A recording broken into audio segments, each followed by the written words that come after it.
By the right honorable speaker. Mr. Speaker.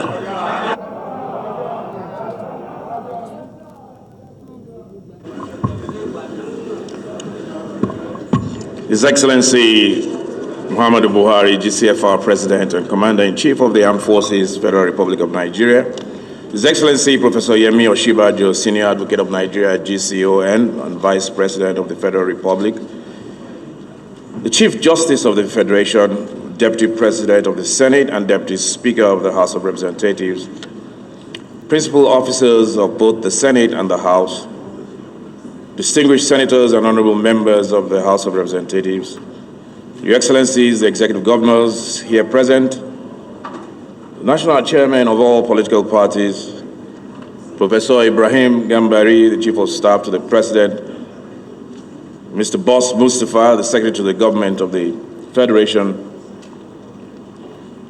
Please allow me at this point to adopt the remainder of the protocol as already established by the Senate President.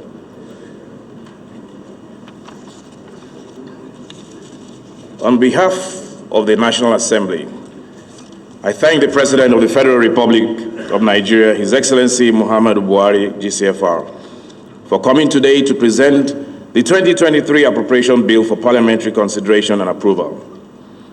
As many of our guests may have noticed, we are here in a makeshift environment whilst the main chambers of the National Assembly undergoes extensive renovation. I can say that many of you are not as comfortable as you ordinarily would be, but please take us as you find us.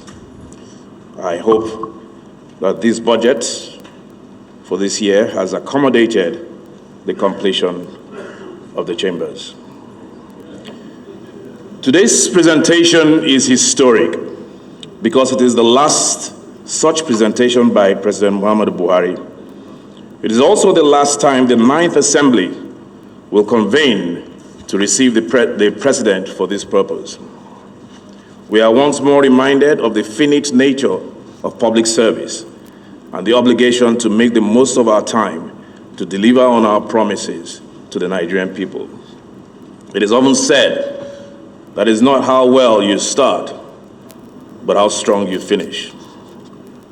We intend here in the 9th Assembly to finish very strong.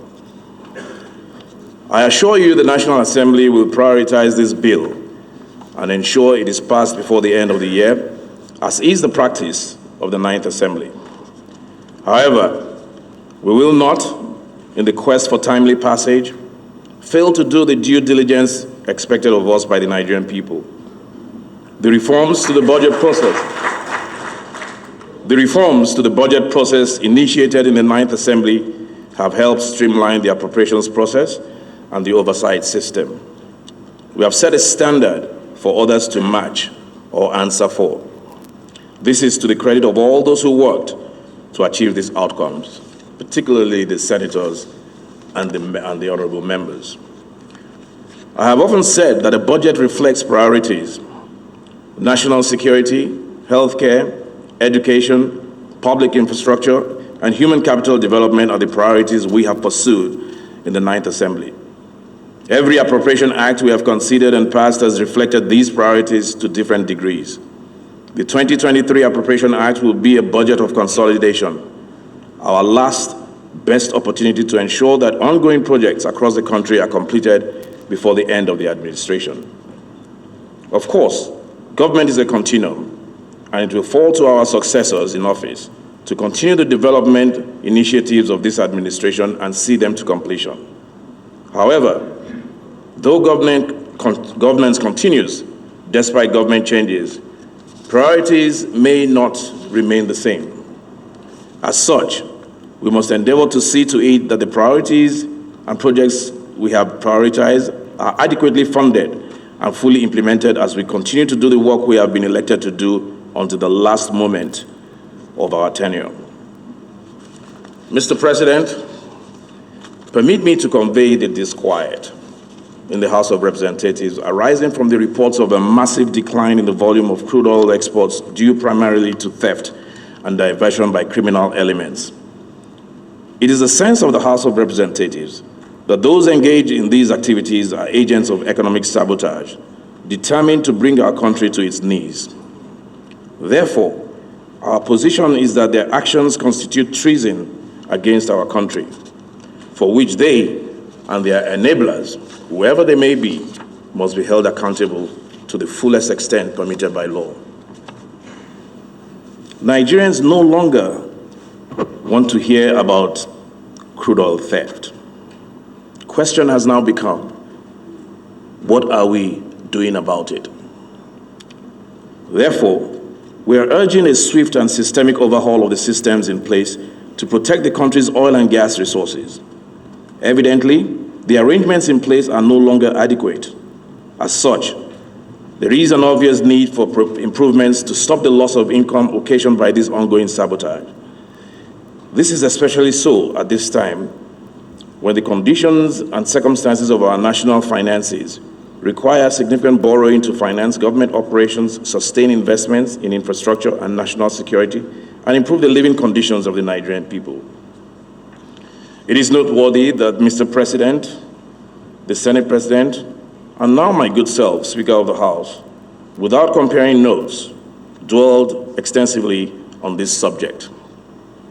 This underscores its importance and imperative to act, and act quickly. As we consider the 2023 Appropriation Bill, I wish to remind the heads of ministries, departments, and executive agencies that the National Assembly expects thorough accounting for previous appropriations, disbursements, and expenditures. Where such accounts are not forthcoming, we will demand them. And we will exercise the full authority of Parliament to hold to account those who fail to provide the records we need to make informed decisions on the Appropriation Bill. This is a priority for us as we wind down and begin compiling our service records for history and as a guide to those who will continue from where we stop. Just as the Ninth Assembly has reformed the appropriations process to ensure timely budget passage, we also intend to leave a legacy of transparency and accountability as a standard for the future. I thank His Excellency, President Muhammadu Buhari, GCFR, the Vice President, Professor Yemi Osinbajo, Secretary to the Government of the Federation, Mr. Boss Mustapha, the Budget Office, Honorable Ministers, and all those who contributed to drafting this appropriation bill. The National Assembly will build on your efforts to deliver an Appropriation Act that provides real solutions to national problems, unlocks economic potential, secures our country, and brings a future we can all look forward to and be proud of. Finally, let me appreciate the Clerk to the National Assembly, Architect Olatunde Ojo, and the entire management and staff whose efforts have made this joint session a resounding success. May God keep and guide us all, and God bless our Federal Republic.